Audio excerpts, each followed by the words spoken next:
All right, so we did a ad hoc presentation a couple of months ago on a concept that has been sweeping the nation that we don't yet have access to here in Fayetteville, which is called co-working. You guys familiar? Mm-hmm. Yeah? No? Maybe? Who here has worked at a co-working space? Yep. Oh, we've got one in the back. All right. Thank you, Rabbi. Co-working spaces are basically communal workspaces. So when we start up a business or we have moved from our couch to the next round of Wi-Fi access needed, what do you got to do? You have to find a space. You have to sign a lease. You have to call Time Warner. You have to argue with Time Warner. You have to call Comcast. You have to price out some things, right? And then you develop your own workspace, and what do you find? You are more productive because you have put on pants. Mostly more productive. But you're also kind of isolated, right? Then you need groups like 1 Million Cups. You need to find the spaces where other like-minded people are there to network and socialize and collaborate with. And this is where co-working comes into it. So you basically skip all the preceding steps that I just talked about. You're still on your couch, hopefully with pants. But you now have a space that you can go to, like a gym membership in Fayetteville, where you literally get dressed in the morning, and it is required. We have put that in the code of conduct. And you come as a member of a workspace. And that entitles you to a variety of different services. But essentially, everything you need that you would otherwise have to invest in upfront as overhead in your business. Electricity, Wi-Fi, desk space, plugs, sometimes up to 24-hour access, key code swipe, security, and the built-in network. The built-in network, people who are also working either as solo entrepreneurs, small teams, creative professionals, green and STEM businesses. Ooh, I need an ooh there. Okay, we're in the environmental industry. Among other categories of people who are in from out of town or need a space to work. I've worked in 2 cities in different co-working spaces. I actually went to 1 Million Cups in Syracuse Co-works and did a pitch presentation about this idea. It ended up with 5 co-working mentors just from the crowd that was there. On a random Wednesday, I was going up to see the Women's World Cup. It's amazing. But these spaces provide energy and they provide generation for startups, entrepreneurs, and for established professionals who are looking to cut back on some things that are just not necessary. And again, when you put on pants, that much more productive. It's been proven. There are studies. So we are Sustainable Sandhills. We're an environmental nonprofit. And when I float this idea to different groups in the community, they say, oh, co-working, right. You know, we've heard of HQ in Raleigh, we've heard of the ones in Wilmington and Charlotte and Chicago and Syracuse, Boston, small towns. Why are you doing this? That was a nice way to put it, right? And that's okay. Basically, what we have as our mission is to educate, demonstrate, and collaborate on environmental issues. Not at all broad. Not at all broad. What we have found is that we are great program developers. We have an incredible list of things that we do. Dun, dun, dun, dun, dun. We did a clean energy summit. We're working on a climate change adaptation plan. We have opened solarized Sandhills, which we will come and talk again about. Oh yes, and if you want solar panels in your house, I got someone to talk to you right here. We have done a green film series that I want to mention real briefly. Oops, I didn't do the right tab. Okay, whatever. We'll work on that later. Sustainable film series. We do locavore dinners. We have youth programs. We haven't done anything on survival yet, but we'll get there. And then our CSA program, which we've also come and presented to. We work with Sandhills Farm to Table. You can get Cumberland coffee roasters through that, just incidentally, networking, good. We have all these programs, we have all this stuff that we do, and we currently are not really findable. You can't really find us. Like if you want to come and talk to me, like maybe I'm in my office, maybe it's locked. Denise is our green business coordinator. She's in and out all the time. She's doing Solarize, she's doing biodiesel for schools, you know. You want to talk to the green schools coordinator, you got to catch her before she, you know, audits another school. That there's no like central hub location where people can just walk in and say, I love the Sandhills. I love the environment. I want to talk to you people. I want to be a volunteer. I want to be a volunteer. That was good to you. And we aren't doing the best job we can do in terms of environmental education and collaboration as a result of that. We need a different kind of connectivity. And what we are hoping to do through what we see as an inherently green workspace is to bring this together. So that's why we wanted to be involved in co-working.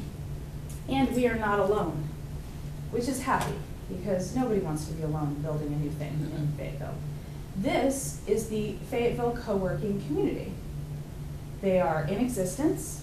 Their Facebook group now has 85 members. People come, they go, but where do they meet? They meet at Coffee Scene, they meet at Starbucks, they meet at places with crappy Wi-Fi and very loud music. And I'm being generous, am I not? Yes. All right. And sometimes that works, and sometimes that doesn't. One of the other groups that we have a number of self-identified as entrepreneurs in this community are military spouses and transitioning veterans. In Gear Career has 70-something on their Facebook page. What's the other one? I'm blanking. Millspo Project has 130 identified members. The MBAR conference is coming up at the end of September. $200 a ticket, and they're sold out. All right, at Weymouth Woods in Southern Pines. This is not a niche market in terms of people. I had our target demographic are folks who could use this space, whether for 1 month or for whatever. Oh, did I mention, when you sign a lease, right, how long does that go for? 6 months till eternity, something like that.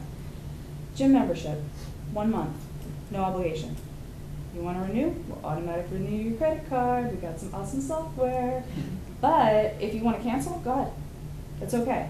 You PCS, you transition, your overhead suddenly got too expensive. You think that you can, you know, be more productive on the couch with no pants. There is no obligation. You sign up, you join. We also have a separate membership category where you become a Sustainable Sandhills member, and you get to come to all of our networking events. Hopefully 1 million cups. Discounts on green business. Oh, discounts on green business certification. We have some benefits, but I was going someplace to military spouse connection, and now I'm almost there. Hold on 1 second. It's coming back to me slowly. One of our target members, you know, when you come up with like a needs-based assessment, sometimes you really personalize it, right? I had a friend who worked for Teach for America. She was in Fayetteville for 1.5 years and hated every minute of it. And why is that? Because she couldn't even go to a group that met at a Muzak playing Wi-Fi enabled space. Her full-time director level position that allowed her to work remotely and transition in a functional military family relationship didn't allow her to leave the space where she could do conference calls and manage her job responsibilities. A co-working space would allow you to do that. So that was just a little example that we kind of keep as a little thumbnail about who we're serving and what we could do. But what else could we do with this space? We want to talk to you guys about membership. We want to talk to you guys about ideas. Our concept for this space is located in downtown Fayetteville. Why? There? What? Oh, Parking garage. Parking garage. Well, we actually do intend to include parking, but also we would have access to mass transit. As much mass transit as we can muster. We have to create mass in order to have functional mass transit, right? You can bike downtown. Like, it's actually one of the few places that you can reach accessibly from at least a 5 to 10 mile radius. We believe in Main Street development. We think that, again, critical mass, you get more people walking, you get better air quality, you have hub locations that demonstrate sustainability in a variety of forms. And we also want to showcase the quality of life and business culture in Fayetteville. And when you do that, you come downtown. It's not the only hub location, right? We have many hub locations in terms of business community development. But we think that downtown is the way to go for this particular avenue. But what are your thoughts? How functional is this space? What are your concerns about being located downtown? We do have to pay for parking, currently where our office is. And like this is interesting as this is gonna be a program under Sustainable Sandhills. In the way we envision the nonprofit model, we've come up with 3 different business plans for this. That was so much fun. But we have fully fleshed out an LLC for-profit model and fully fleshed out a nonprofit business model. We believe that we can work this as a nonprofit, as a subset of our 501c3, because we truly believe that this dovetails with our mission and allows us to expand and fulfill our mission in a different location. The for-profit model would be different. We would, as a 501c3, step out and convene an organizing committee with investors, raise some private capital, and hopefully receive an operating contract, similar to what we do with green schools or air quality with the Fayetteville Area Metropolitan Planning Organization. But under our 501c3, like where we are right now, we don't have to pay for parking. We would have to pay for parking downtown in order to reserve a lot size enough that people can come and, not be worried about their car disappearing. No, that's fine. It won't happen. And you can bike. No, just kidding. What kind of time frame are you looking at opening this? That's fabulous. So we started planning back in January, connected with the co-working group for some large-scale, kind of engagement activities, and launched a survey between March and May. We are on track. We have located a space that we believe we can partner with, and we have built our business plan. We wanted to launch by October, with possibly a pre-launch in September. Depending on where we finalize our business plan, that may or may not hit in terms of time frame. But we're trying to figure out whether we can soft launch right then, or if we're going to do a hard launch further on in the year. There's not many moving parts to this model. There really aren't. If you have a space and you get some sort of technology that will help you keep the bookkeeping, there are very few things that you need in order to start up a co-working space that is functional and ready and go. We have most of those things. What we are making sure we do is cross our I's and dot our T's in a manner of speaking. I'm not recalling exactly, but it seems like isn't there an incubator space similar to this near Fayetteville State? I know Seed has looked at this kind of thing in terms of culinary. Are there not options already available, I guess is what I'm saying. And one of the other questions I got when I told this idea to Sylvia Ray, she goes, isn't that what we do? We are not incubating. Okay. This is literally a workspace. What we hope to do is partner with FTCC, with SBTDC, with Seed, with the other members of SABRE, our business alliance that supports entrepreneurship, to come in and provide programming to allow to give that connectivity so entrepreneurs can find those programs and go out for that assistance. We do hope that some of the businesses that become members of our co-working space will then be able to connect to, again, clients, network, will be able to help foster each other and grow. Our primary mission is not incubation. Okay. We do want to make sure we have network, space, connectivity, partnerships, collaboration that build that, but that's not an area that we want to get into. So you're looking, rather than for startups, you're looking at for a sustainable space that consultants, whatever, can use forever, Right. theoretically.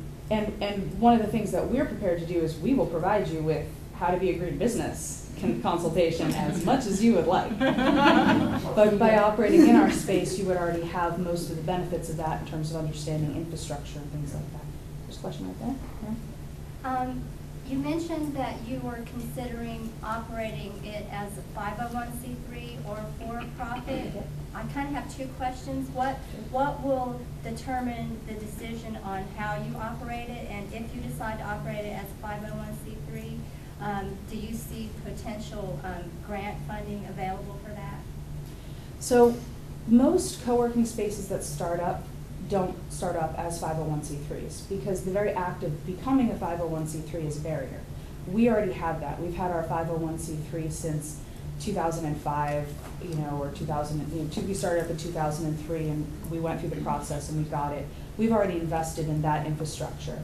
So the easy startup route for us would be to just operate as a nonprofit, doing what we already know how to do, and then incorporate this under that with an organizing committee. And what would be actually more difficult for us is bringing in for-profit partners and making sure that we maintain distance from any private equity that does come in, that our role is clearly defined, and that we don't get caught up in, what management of money versus management of mission conflicts there might be. We do hope to find some startup funding that would assist us into our first calendar year, if not our first fiscal year, from either grants, foundations, or from the city, county, economic development funds, or things like that.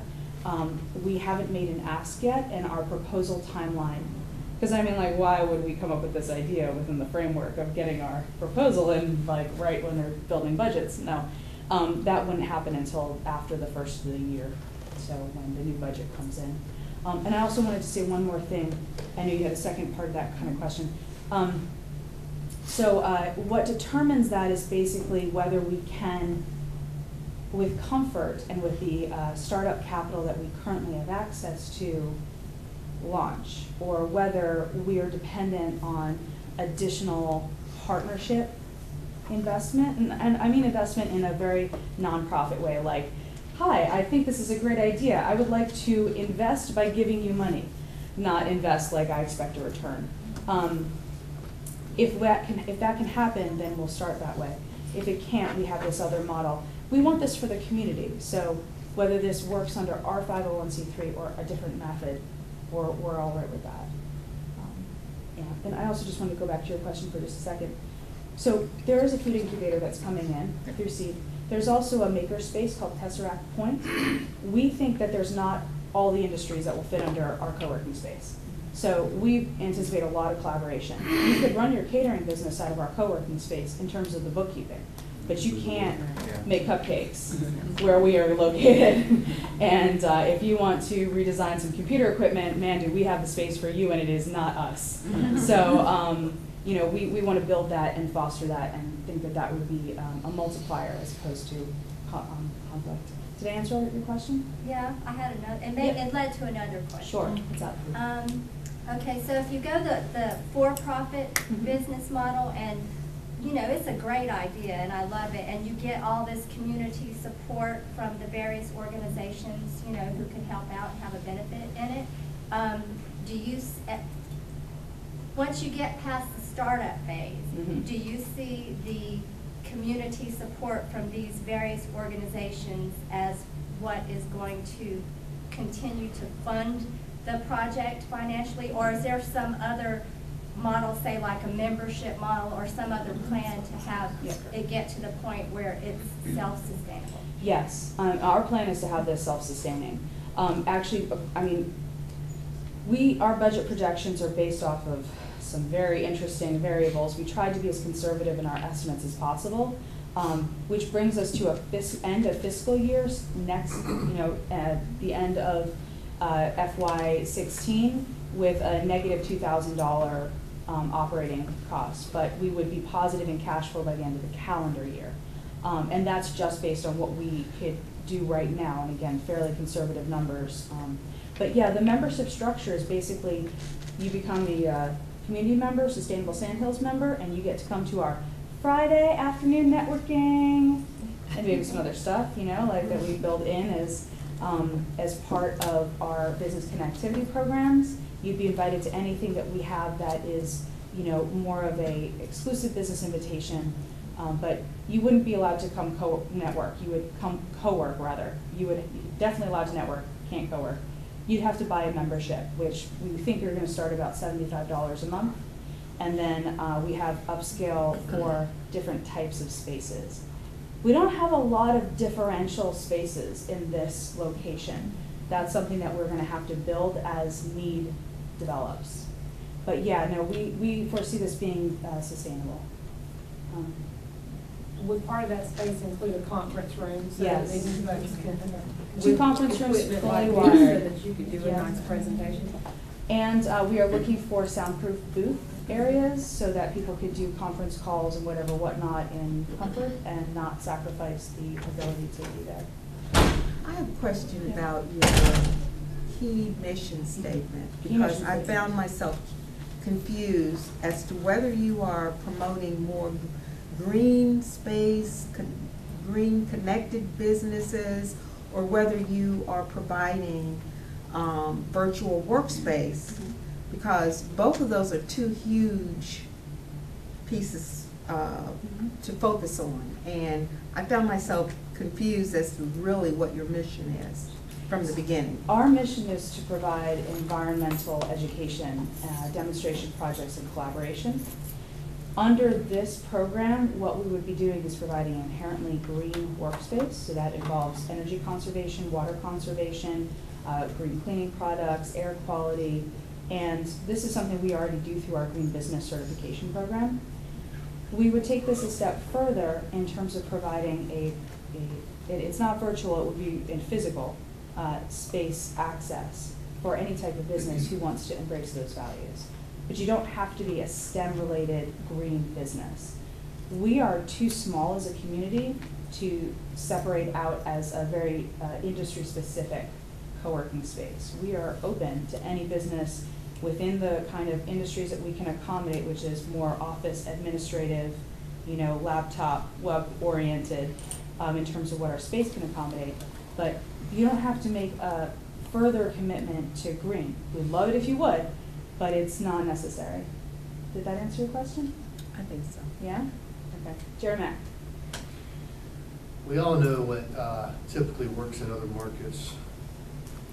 Sometimes works in Fayetteville, sometimes it doesn't. What kind of surveys, demographics, information, research have you done to ensure that this will be a positive? It sounds like a great idea, I'm not disputing that. But what works in Wapaton, North Dakota, or Seattle, Washington, New York City, doesn't always work here. So what steps has Sustainable Sandhills taken to ensure that there's a need for that in this community? Not just a need, but a desire. Yeah. We have connected with the existing co-working community and built relationships with members of that group. We have engaged with them, done co-working with them, so that they see us as a partner in this. We're not trying to bump them. We'd really like to bring them in, again, as members and partners. And they're already established and findable online. We have done a survey. We haven't gotten as many respondents as we had hoped on the survey. My board would really like about 100, and we've gotten about 30-something. And we are redesigning our survey so that we can have kind of a more specific focus on membership levels and benefits. But we did put out a survey to the community through a variety of mediums. We also, again, have connected with the Millspo Project and with In-Gear Career and some other kind of already formed markets that would have entrepreneurs who might need this service. We do want to partner more with FTCC and FSU and Methodist in terms of their student entrepreneurs, and see if we can't build some collaboration through that to understand what are the market dynamics, along with FYP and other groups that we think would have that kind of connectivity and focus. Yeah. We also think, though, I will put this out there, there is in this market dynamic a case of the chicken and the egg. If you have a space, people can find the space, people can use the space, people can ask you about the space. If you think you might have a space sometime at some point, whenever, people haven't really taken a lot of notice, And in terms of our space, we believe we can tailor it to meet most of the needs of your average telecommuting, remote location professional with what we are designing. How am I doing on time here? One more question? Okay. How would someone schedule the time there and for, so would they have like a set time each week or month, and how much would that cost? For a general co-working space, it is more of an open work concept, so you would be able to come in and take any space that is either hardwired or Wi-Fi accessible that looks comfortable to you. If you wanted something that would be more specific, you could join the membership level where you get a private desk or your own private office, or bring in your business, your multiple people business as a co-anchor or partner. In terms of use of conference facilities and things like that, conference spaces, there are more access to higher level members. But that being said, it is more of a schedule and you shall receive basis. So the conference facility would be there if you know you need it every Tuesday. You come in, you sign up for a membership, and you put your name down to have it every Tuesday for a certain amount of time. Based on your membership level, that is either possible or highly unlikely, depending. But essentially, it is the facility level will be available to you based on your commitment and your engagement. Does that make sense? Okay. My question follows what she was asking. So can I bring my whole business and have it there forever? Yeah. I mean, like, Yeah.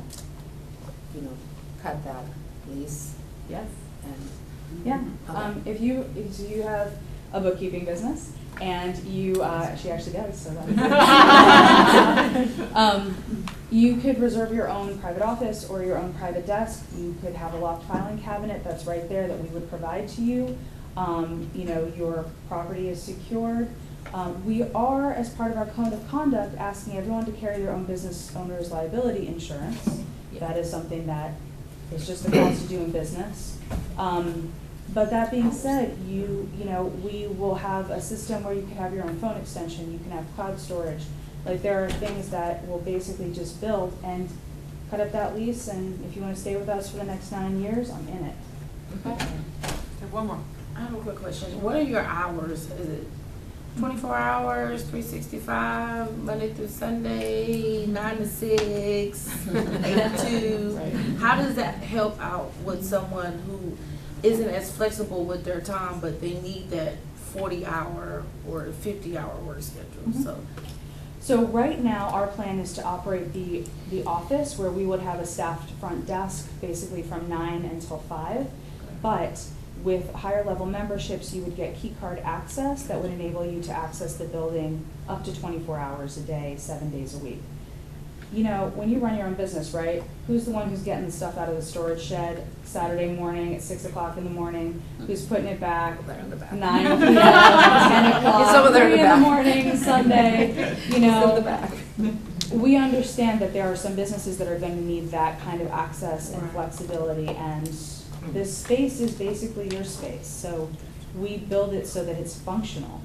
I know that if I was working even in the best low rent, most flexible, leasable, and I mean, like, we're a nonprofit, flexibility is key, right? And price is key. Sometimes there are some things that are make or break. Sometimes it's parking, sometimes it's storage, sometimes it's security. We want to make sure that we have all those included in here. So your feedback on that survey, your feedback to us, your, pledges to join as members, or if you would just like to give me money. All that would be incredibly welcome. Thank you very much. And we know that there's a link for the survey on your website, but other than that, what can we do to help you guys? If you're interested in this, I really encourage you to join the Fayetteville Co-working Facebook group, or to join Sustainable Sandhills as a member, or join our newsletter at the very least. Let us know that you're interested. We can have a sign-up sheet here momentarily.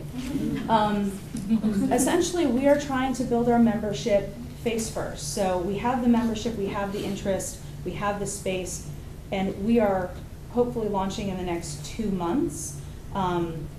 As we continue to build this, we will have a more firm date as to what that is or what that looks like. But we think this is a fantastic idea, and we love more partnership and engagement in it. So please let us know what your thoughts are. Do you mind me asking where the space is that you're looking at? Yeah. It's okay if you can't divulge. Well, then we can play a little guessing game here, all right? Older, warmer. Downtown. It is downtown. It is in the, it is located in a square block between the library and Hay Street, and it is in that square. So if you consider wandering around there, you might find it, or you might not, and then you'll be delighted at our launch.